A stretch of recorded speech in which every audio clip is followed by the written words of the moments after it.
Hello friends, आज हम पढ़ेंगे ब्रैकियल प्लेक्सस के बारे में। ब्रैकियल प्लेक्सस एनाटॉमी का एक इम्पॉर्टेंट टॉपिक है और कंपैरेटिवली इजी है और इस पे प्रीवियस ईयर में बहुत बार क्वेश्चन पूछे गए हैं।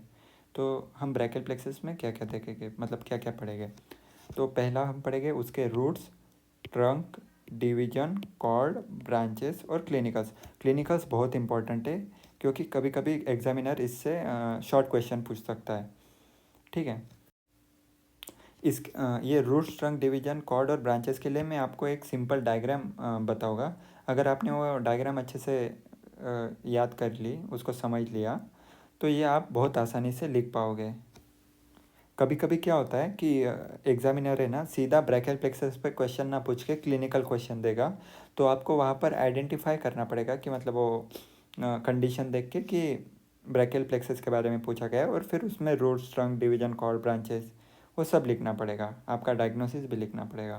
तो हम अब देखते हैं ब्रैकियल प्लेक्सस। तो हम पहले नाम देखते हैं। तो प्लेक्सस का मीनिंग क्या होता है? तो प्लेक्सस मतलब कि नेटवर्क। ये नेटवर्क किसी का भी हो सकता है, लिम्फेटिक्स वेसल का, नर्व्स का या वेंस का। अभी ब्रैकियल प्लेक्सस क्या है? वो नेटवर्क है नर्व्स का। ब्रैकियल प्लेक्सस में क्या क्या आता है? उसमें आते हैं रूट्स। रूट्स आगे चल के ट्रंक बनाएगा, ट्रंक आगे चल के डिविजन्स, डिविजन्स बनाएंगे कॉर्ड, और कॉर्ड से क्या निकलेगी? बहुत सारी ब्रांचेस निकलेगी। हाँ, इसको याद रखने का आपको एक निमोनिक बताता हूँ, ready to do crazy business. Okay. तो ये हम अभी एक डायग्राम देखते हैं। देखो, ये C5 नर्व है, ये रूट से आगे क्या बने? ट्रंक बने, ट्रंक से आगे डिवीजन, डिवीजन से कॉर्ड और फिर ब्रांचेस निकली। तो इसको हम आगे अच्छे से समझेंगे।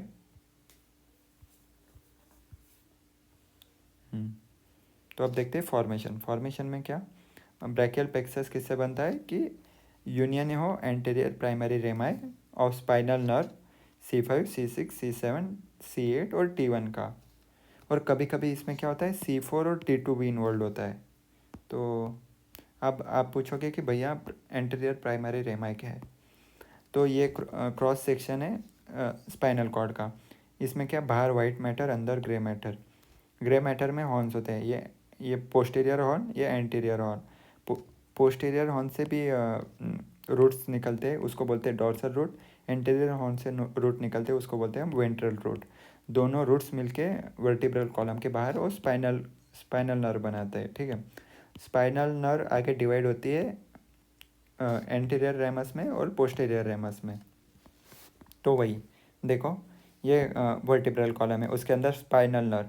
अब ये C5 वाला वर्टिब्रल कॉलम है, तो इधर की जो यहाँ से जो नर्व निकलेगी वो C5। तो वही C5, C6, C7, C8 और T1, ये आगे चल के ये ब्रैकियल प्लेक्सस बना रहे हैं। और यहाँ पर हमने बोला था कभी कभी C4 भी इन्वॉल्व होता है और कभी कभी T2 भी इन्वॉल्व होता है। अगर C4 इन्वॉल्व हुआ तो देखो ये ऊपर शिफ्ट होगा, तो इसको हम बोलेंगे प्रीफिक्स्ड प्लेक्सस, प्रीफिक्स प्लेक्सस। और कभी कभी ये टी टू इन्वॉल्व होता है नीचे, तो T2 अगर इन्वॉल्व हुआ तो ये नीचे शिफ्ट होगा, देखो। तो इसको हम बोलेंगे पोस्ट फिक्स प्लेक्सस।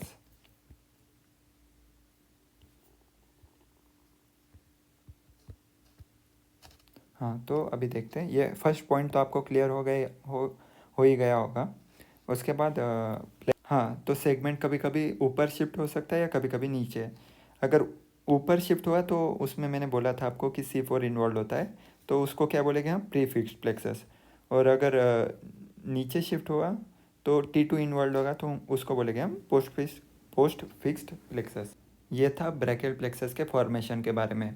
अगले वीडियो में हम देखेंगे इस डायग्राम के बारे में कि ब्रैकियल प्लेक्सस को कैसे ड्रॉ करते हैं। उसमें रूट्स, ट्रंक, डिवीजन और ब्रांचेस को याद रखेंगे। मैं ब्रांचेस याद करने के लिए आपको निमोनिक भी बताऊंगा।